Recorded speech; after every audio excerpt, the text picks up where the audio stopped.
Hi there.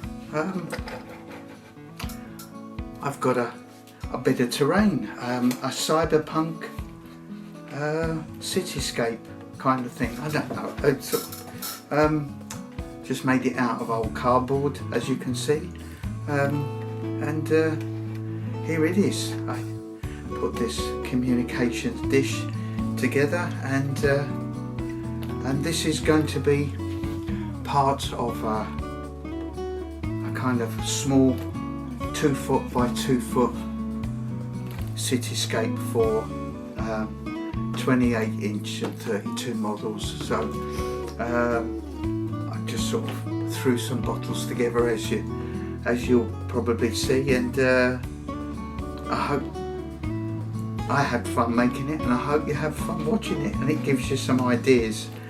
This is, as I say, it's going to be just part.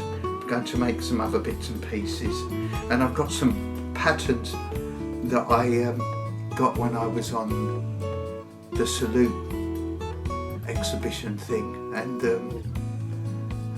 I'm going to use them to make me some other bits and pieces. So hopefully you'll be seeing those as well. Well, anyway, here we are.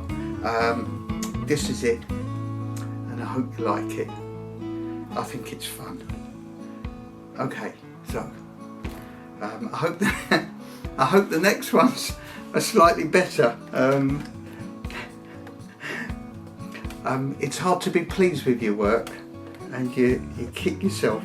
I try not to watch the films, because if I watch the films, I want to take them off and not bother. So here we are, and I hope beam me in. Okay, all right. Have fun, and I'll see you soon. Bye bye.